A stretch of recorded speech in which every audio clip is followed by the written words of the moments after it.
Muitos criticaram a sua saída da prefeitura por primeiro mandato, ok, o segundo mandato você se licenciou para ser candidato a vice-governador do estado. Você considera isso um equívoco político? Haja visto que hoje você não tem mandato, está meio que, pelo que comentam, apagado politicamente. O que você tem a dizer a respeito disso? O MDB ele obteve 19% dos votos, ficando atrás do comandante Moisés e de Gelson Merizio. Na sua avaliação, por que o MDB perdeu a eleição em Blumenau e região? Em tempos de pandemia do novo coronavírus e o crescimento dos casos na cidade de Blumenau, o que você faria de diferente da atual administração que está fazendo a gestão da cidade?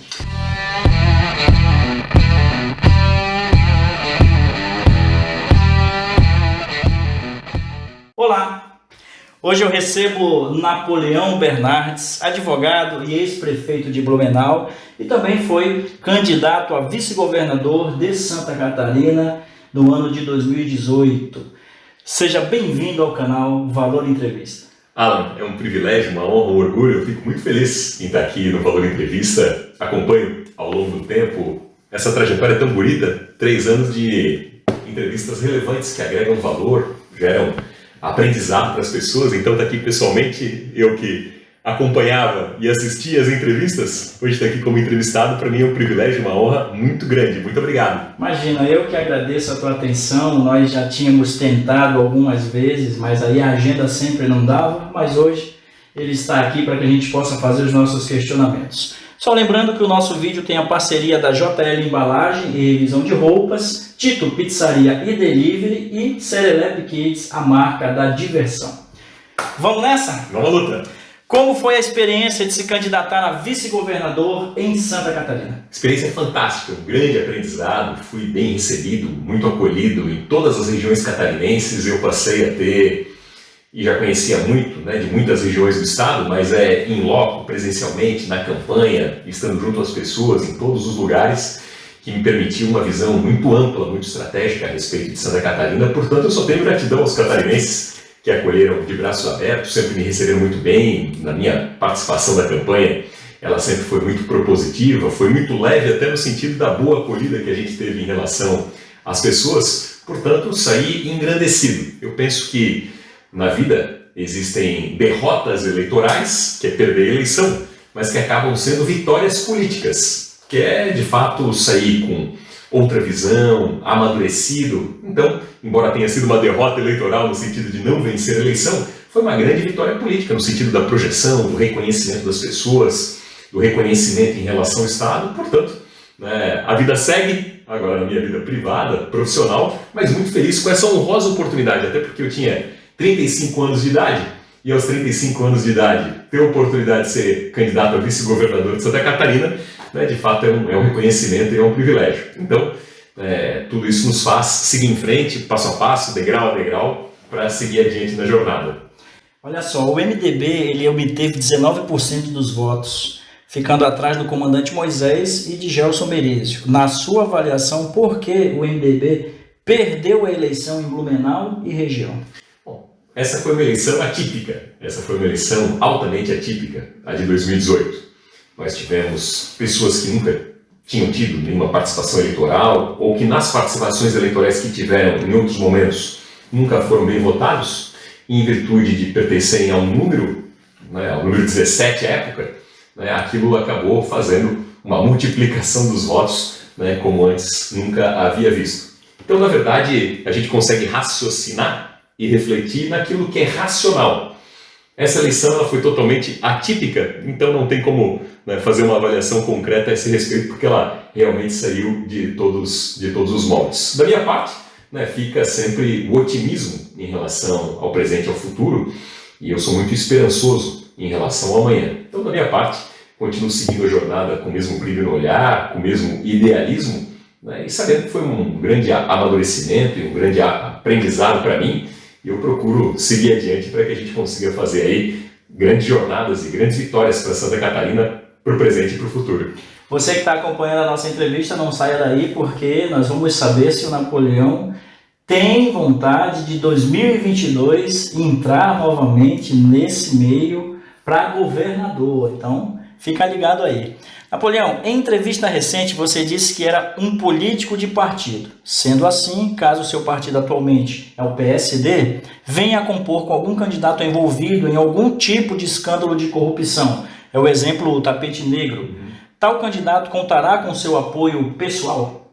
Olha, primeiro que os partidos eles buscam fazer filtros, né? Então, os filtros partidários, né, em saber em relação ao apoio a um determinado candidato, né, esses filtros, e nós que somos líderes partidários, né, e temos alguma influência na construção partidária, sempre, é claro, vamos ter que depurar, né, para buscar apoiar aqueles candidatos que sejam os mais preparados para fazer diferença. No caso específico de Blumenau, nós do PSD convidamos para se filiar ao partido o Ronaldo Baumgarten, um empresário altamente reconhecido, um gestor de mão cheia, alguém que tem uma vida familiar e empresarial de dedicação às causas sociais. Ele próprio, seu pai, a família foram construtores de parte importante da história social da cidade de Blumenau, da parte comunitária da cidade de Blumenau. Então, hoje nós temos, né, na figura do Ronaldo Baumgarten, o nosso nome como candidato a prefeito ou vice-prefeito. Essa decisão vai caber ao Ronaldo,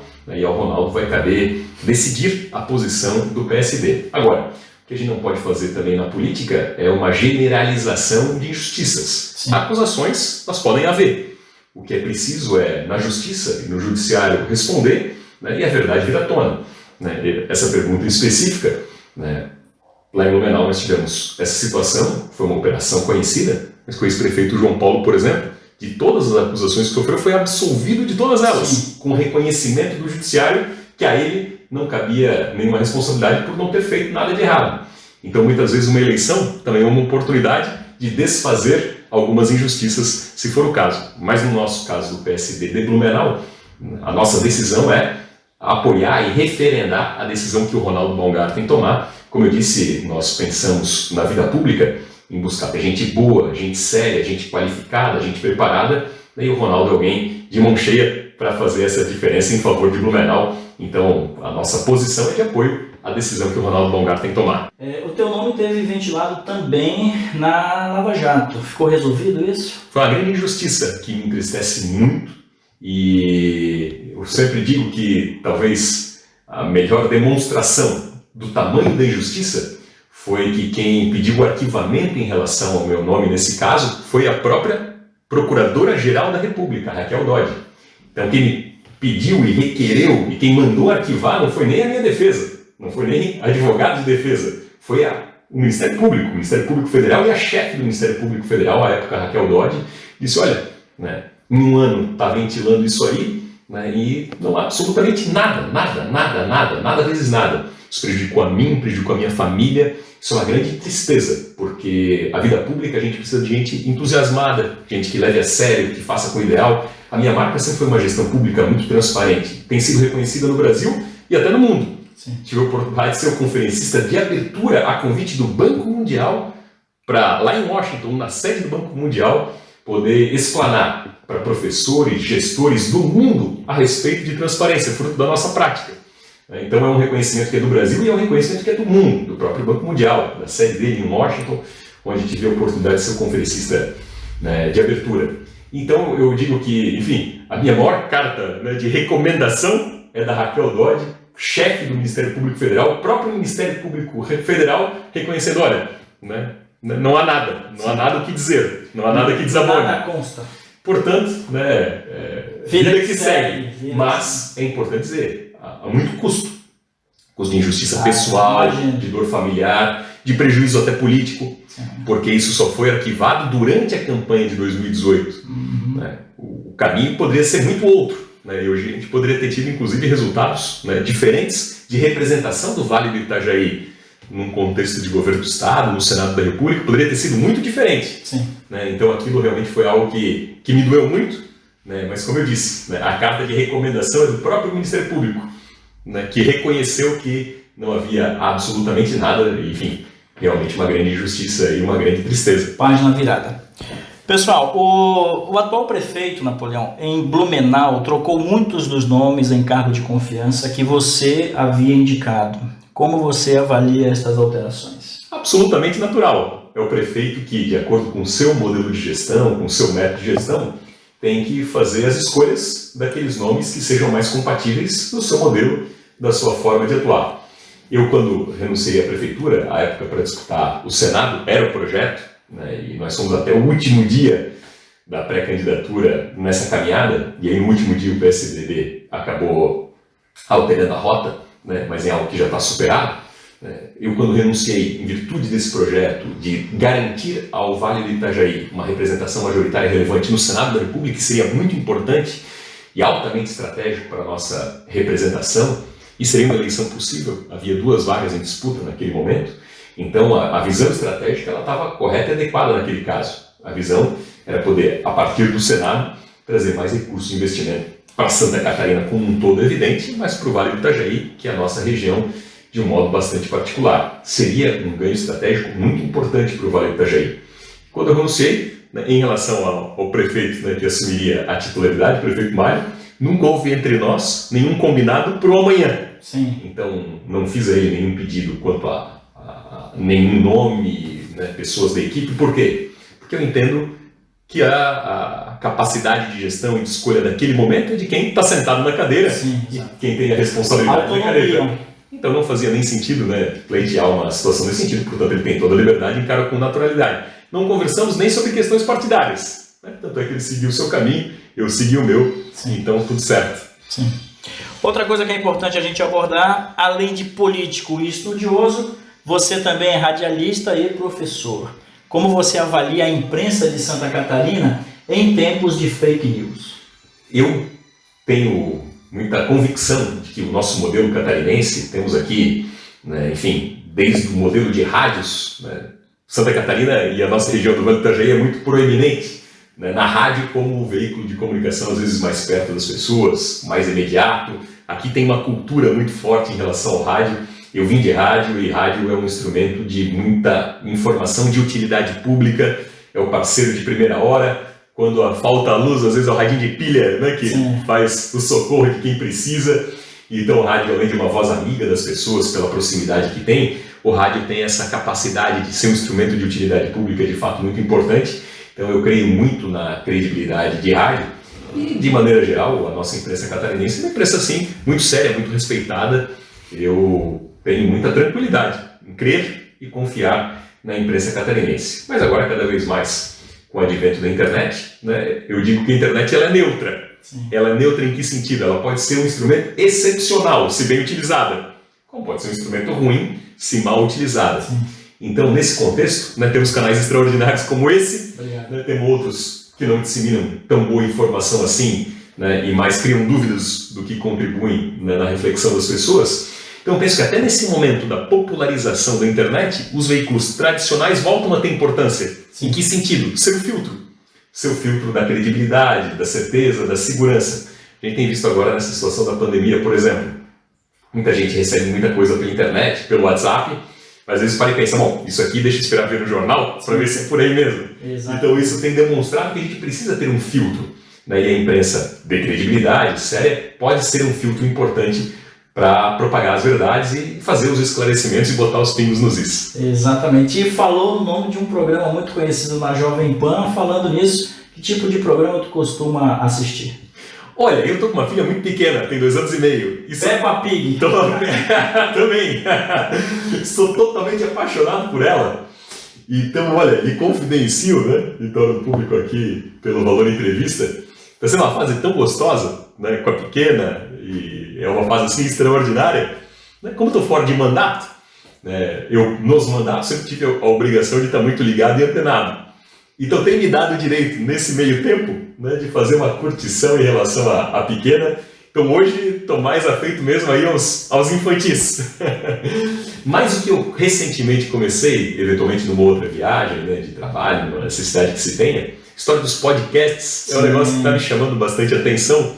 Não tenho ainda toda a habilidade disso, mas está me chamando a atenção como algo muito bacana e que acho que pode ser um mecanismo bom e interessante, com flexibilidade de acompanhar boa informação. Pessoal, nós estamos recebendo Napoleão Bernardes aqui no estúdio do canal Valor Entrevista. Vamos para a próxima pergunta? Você se arrepende de algo em sua administração na maior cidade do Vale? Alan, olhar de trás para frente é muito fácil. Todos nós somos seres humanos, portanto passíveis de erros, de equívocos. Eu sempre tenho comigo a tese da consciência tranquila. Então eu durmo toda noite com a consciência absolutamente tranquila em relação a de que a tomada de decisão correta ou eventualmente até com equívoco, mas todas elas partindo do pressuposto da boa-fé e na busca verdadeira de buscar fazer o melhor, de ter o melhor resultado. Olhando de trás para frente, é claro que sempre se pode corrigir e aperfeiçoar o rumo, mas quando se decide, né, com uma linha de informação, né, em base no que se tem naquele momento. Então, olhando sob essa perspectiva, né, eu até busco nem sequer fazer tanto essa reflexão justamente por esse contexto, por saber da consciência tranquila, né, de ter feito e tomado todas as decisões com a melhor intenção, com o melhor desejo, com a máxima boa-fé de acertar muito mais. Claro, é absolutamente natural da vida acertar e errar. Com os erros a gente aprende, corrige para frente. Óbvio que a idade, a vivência, o dia a dia vai trazendo amadurecimento. As experiências da vida vão trazendo amadurecimento. Toda a vivência ela enriquece. Óbvio que se eu começasse do zero hoje, né, muita coisa seria diferente. Agora, né, a vida não é assim. Né? Então a gente tem que seguir em frente, com a consciência tranquila, é isso que eu digo, e esse é o importante, de ter sempre agido com o máximo de boa-fé no sentido de buscar mais e melhores resultados para a população. Então eu sou alguém realizado nesse sentido. Bacana. Eu me realizo, né, em perceber legados positivos, né, em tanta coisa boa que foi entregue, em tanta coisa boa que foi realizada, em tantos programas que tocam e ainda fazem a diferença na vida das pessoas. Isso me realiza com a clareza humana, né, de que há falhas, de que há equívocos, mas também com a humildade, né, de saber que a vida ela é cíclica, né, e nos permite a correção, a lapidação, o aperfeiçoamento. Mas toda decisão que se tomou, né, ela foi sempre tomada no sentido de buscar acertar o máximo possível. Então, né, fico feliz nos acertos, né, em relação aos equívocos. A gente tem aí o caminho para ir lapidando, para ir aperfeiçoando, né, para ir acertando, né, e corrigindo a rota. Não teve nenhuma obra, alguma coisa assim que você olha e diz, putz, dava para ter feito isso? Em várias ações, em vários momentos, né, olhando de trás para frente, a gente sempre pensa, né, que, enfim, em algum determinado aspecto poderia ter sido diferente. Mas é como eu disse, isso é olhando retrospectivamente. Né, e quando a gente decide, né, ser professor, trabalha com empreendedorismo, com liderança, com comunicação, né, a gente tem uma base de informação e um contexto que baseia uma determinada posição naquele momento. Então, né, não é nem justo, né, querer fazer a avaliação retrospectiva, porque daí é muito fácil. Né? Sim. Depois do jogo terminar, todo mundo é técnico e saberia onde acertar. Agora, enquanto está na linha do campo, é outra história. Vamos falar de segurança pública agora. Na verdade, Blumenau passa por um aumento no índice de criminalidade. E aí, qual a solução, na tua opinião, para este problema? Bom, a criminalidade tem várias perspectivas de curto, médio e longo prazo. Algo que a gente fez na nossa gestão e foi muito bacana, né? Só para dar um aspecto de demonstrar o quanto a soma dos componentes faz diferença. Até a iluminação pública, ela faz diferença. Então nós viabilizamos um sistema de modernização da iluminação pública da cidade, por exemplo, em que muitas das ruas em que vinha a nova iluminação pública, mais forte, mais eficiente, ela era decidida também com base na estatística criminal. Então nós nos reunimos, né, com o comando da Polícia Militar, analisávamos as estatísticas e a própria polícia ia nos indicando, né, os pontos de melhoria, de aperfeiçoamento da iluminação pública. Onde eu quero chegar é que segurança pública não tem uma fórmula pronta e também não é uma única solução com uma vara de condão, né, uma varinha mágica. A gente tem uma série de perspectivas e muitos componentes que vão influenciar. Então a iluminação pública, só para um exemplo aleatório, é um instrumento também, importante. A educação, geração de emprego, oportunidades, é outra coisa muito importante. Agora, Blumenau vive um déficit crônico, né, em termos percentuais, em termos de policiais, em termos de gente, de força, de efetivo. Essa sempre foi uma cobrança nossa em relação ao governo do Estado.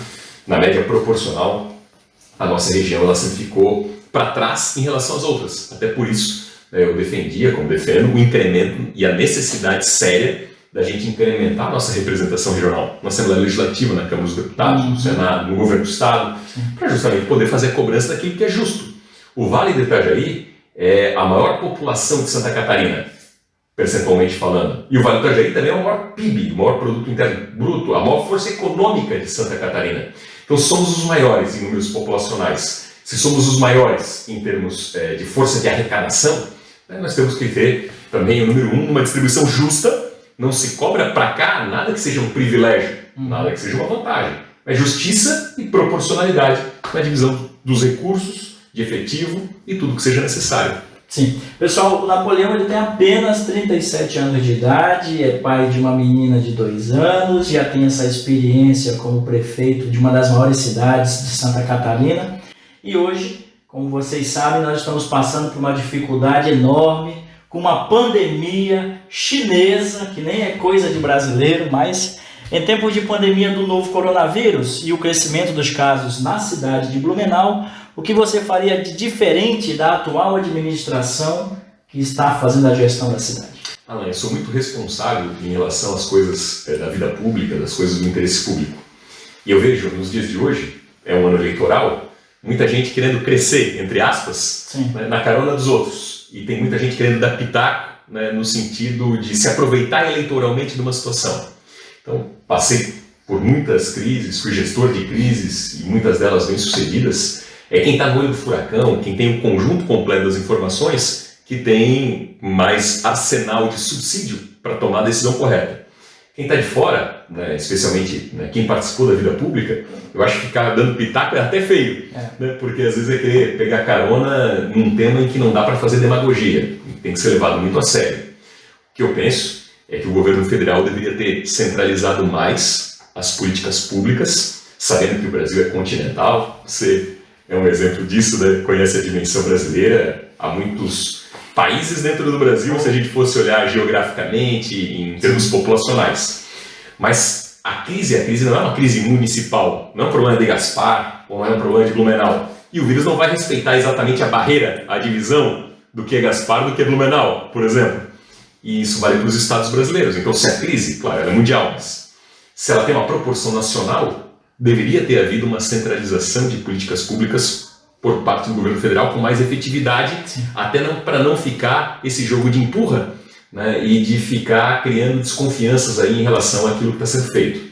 Então o governo federal deveria ter liderado, chamado para si, com a liberdade, claro, de que cada estado e cada município, com base na sua peculiaridade, fosse mais ou menos dando, o tempero, o toque, mas de uma política nacional de enfrentamento dessa questão.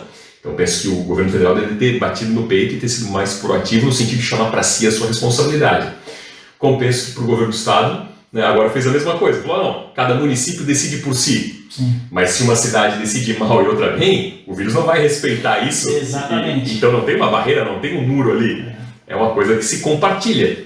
Então o governo federal e o próprio governo do estado deveriam ter assumido a responsabilidade, até porque a saúde pública estadual ela tem uma grande responsabilidade em relação ao governo do estado, e o que a gente viu de lá para cá, não há novos leitos de UTI, não há insumos, não há equipamentos, não há material de segurança. Então os municípios estão fazendo o que podem, estão tentando fazer o que podem. Então eu penso que especular nesse momento é o que não ajuda ninguém. A gente tem que se solidarizar, cooperar, dar a mão para que chegue ao melhor resultado. E passar, pessoal? Vamos passar, vamos ter força para quem está aí sofrendo, infelizmente, de forma econômica, porque tem muita gente aí que perdeu o emprego, empresários, enfim. Bom, agora, pergunta-chave, nós estamos no ano de 2020, mas daqui 2 anos nós já temos novamente campanha eleitoral para o governo e para o Senado. A pergunta é a seguinte: seu nome está sendo cogitado para as próximas eleições ao governo do Estado. O que podemos esperar de Napoleão Bernardes? Olha, eu estou muito, como diz a gurizada, estou de boa. Então, a vida segue, estou seguindo a minha vida, tenho a minha profissão, sou advogado, tenho meu escritório de advocacia, sou professor universitário, sou professor titular de Direito na FURB, estou agora na conclusão do doutorado. Em agosto há a publicação já da 2ª edição do meu livro, que é um livro na área jurídica. Então, tenho feito a vida seguir, do ponto de vista privado, profissional. Tenho a pequena, está sendo algo maravilhoso do ponto de vista pessoal, familiar, junto com a minha esposa. Então, vivendo momentos que são importantes. Agora, claro que quem tem paixão pela vida pública e quem tem vocação para a vida pública, brilho no olhar em relação a isso, a gente sente falta, porque afinal né, é uma vocação, é um ideal, é algo que, né, se trabalhou uma vida, né, em virtude desse sonho, desse contexto. Então penso, em algum momento, né, a candidatura ao governo, em outro momento a candidatura ao Senado. Agora, quando será? Né, e qual será a ordem natural das coisas? Isso está na mão de Deus. Cabe a mim muito trabalho, muito foco, né, muito trabalho, muita perseverança, né, e fé. Né, fé para saber, né, que Deus vai construir o melhor caminho para o nosso trabalho, da nossa dedicação. Tem uma frase, né, que é mais ou menos assim: a gente tem que trabalhar como se tudo dependesse só de nós, sim, mas acreditar como se tudo dependesse só de Deus. Sim. Então tem muita água para rolar, né, tem uma eleição municipal aí no meio do caminho, tem muita coisa para acontecer. Então é muito distante para cravar algo como esse, até porque é uma decisão que não é pessoal, né? É uma decisão que ela é coletiva, passa por muita gente. Então, né, vou seguir a minha vida, né, cuidando da vida pessoal, familiar, tocando a vida privada e, claro, mantendo acesa a chama do desejo de contribuir com a vida pública. Quem sabe um dia, né, se Deus me permitir a oportunidade de ser candidato a governador de Santa Catarina, né, para buscar fazer a diferença, assim vai ser. Eu tenho mais duas perguntas. A próxima é: muito provavelmente o Marcelo Brick seja vice-candidato na chapa do Kleber aqui na cidade de Gaspar. Vou tentar extrair, pessoal, isso do Napoleão, afinal de contas ele hoje está no PSD. Isso é uma verdade? Isso pode acontecer? Olha, é bem provável e bem possível. Né? Como a gente disse em relação ao Ronaldo Baumgarten, que é um grande quadro lá em Blumenau, aqui o Marcelo Brick é alguém talentoso, dedicado, que tem vocação, que tem paixão, que tem brilho no olhar, que tem muito preparo, que tem muita capacidade. Poderia ser candidato a prefeito. Tem todas as credenciais, tem todas as virtudes, é talhado para isso. É alguém que nasceu, né, com esse sonho, com essa vocação, com esse ideal, alguém que se preparou uma vida para isso e alguém que tem toda a condição do mundo de ser um grande prefeito para fazer muita coisa boa e positiva em relação ao Gaspar. Então, o PSD, né, dá ao Marcelo carta branca para definir o seu caminho. O caminho do Marcelo será o caminho do PSD. Sim. O que ele entender como mais adequado para Gaspar, assim será. Agora, nas conversas que a gente tem tido com o Marcelo, o momento é de muita dificuldade para os municípios brasileiros. Falo de cadeira, por testemunho, porque se a gente já tinha uma crise lá atrás, né, crise fiscal, financeira, de queda da receita, né, agora muito mais com tudo isso agravado. O prefeito Kleber vem fazendo um bom trabalho em Gaspar, com grandes transformações na cidade, né, e tem enfrentado aí crises, né, com pulso firme, com muita seriedade, é alguém muito capaz. Então a visão até altruísta e até estadista do Marcelo é de que nesse momento não é adequado, no momento de tanta crise, tanta dificuldade, talvez não seja adequado dividir forças, é preciso somar, preciso cooperar. Às vezes alguém precisa dar um passo atrás, né, para poder fazer com que o todo seja beneficiado e o todo aqui é o interesse público de Gaspar em poder seguir aí na rota, no rumo, na alavancagem do desenvolvimento. Então, como eu disse, né, o Marcelo tem grandes predicados, virtudes, talentos que vão fazer dele, com certeza, um grande prefeito de Gaspar.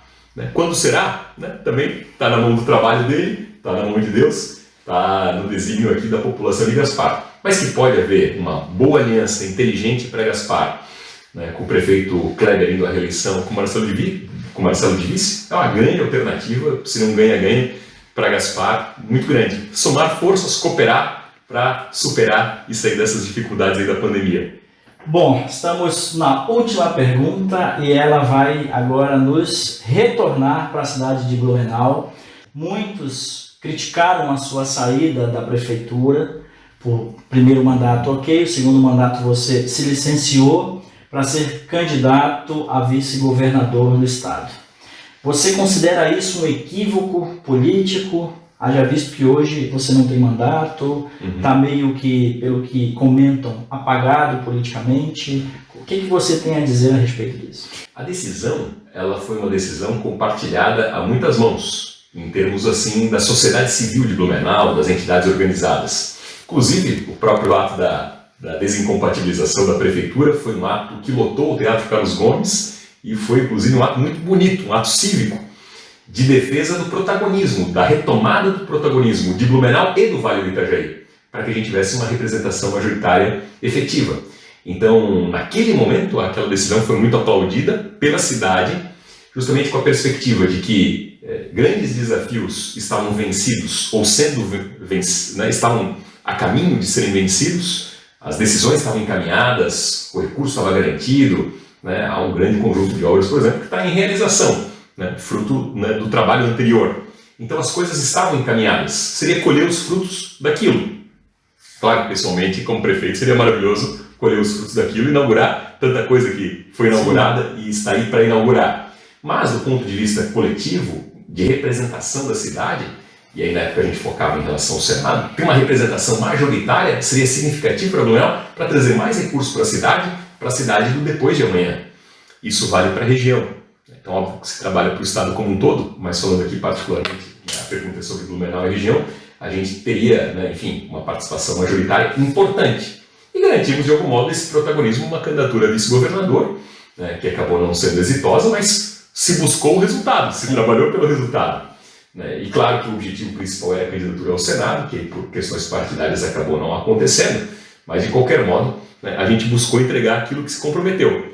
Então o que eu costumo responder melhor, se tivesse dado certo, estava todo mundo aplaudindo, porque a cidade já está ganhando muito. Então se buscou arriscar. Né? E trabalhamos para isso, e trabalhamos com firmeza para isso. Eu sempre digo o seguinte, olha, o pior da vida é o tal do EC. O canal aqui está com 3 anos, fruto de um sonho lá de trás, de um dia 2 de janeiro, numa conversa e num café em família. Imagina 3 anos depois, tomando o mesmo café e falando, e se lá atrás eu tivesse começado? Tentado. Pode dar certo, e deu. Pode bater na trave, mas a vida segue, então a gente tem muito que construir. Bom, pessoal, chegamos ao final da nossa conversa com Napoleão Bernardes. Napoleão, muito obrigado pela sua presença aqui no canal Valor Entrevista. Eu quero que você deixe uma mensagem ao Vale do Itajaí e especialmente à cidade de Blumenau.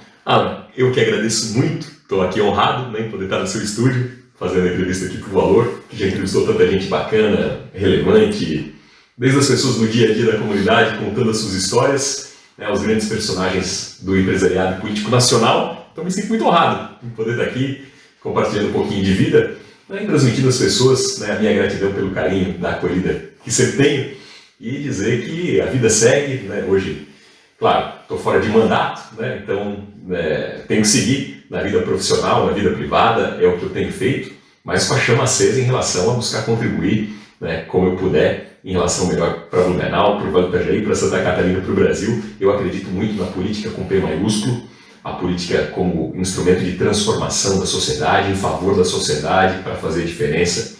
Então, a generalização que se faz à crítica da política, né, isso é ruim, inclusive, para a própria democracia. Sempre haverá eleitos, e a boa qualidade dos eleitos depende da nossa escolha consciente, inclusive da nossa participação. Então, o meu chamamento, né, é que pessoas que sintam esse brilho no olhar, essa paixão pelo ideal, e que possam se dispor a contribuir com a vida pública, que o façam, seja votando de um modo consciente ou até se candidatando, se colocando à disposição, porque as vagas estão aí para ser preenchidas por pessoas de bem que queiram fazer diferença. Agora, as pessoas de bem que queiram fazer diferença têm que ter a coragem para assumir o desafio, e fica aqui o chamamento, num ano que é de eleição municipal, que a gente, através dos municípios, que é onde a vida das pessoas acontece, possa realmente ter muita consciência em relação às suas eleições, porque não dá para cair, né, nos discursos de aventura, e que a gente possa ter a responsabilidade para poder fazer as melhores escolhas para os nossos municípios e para as nossas cidades. Obrigado, um abraço para todos. Bom, pessoal, é isso. Chegamos ao final. Eu agradeço a todos. Deixe seu like ou seu dislike. Acompanhe o canal Valor Entrevista pelo Facebook e também pelo YouTube. Um abraço a todos. Tchau.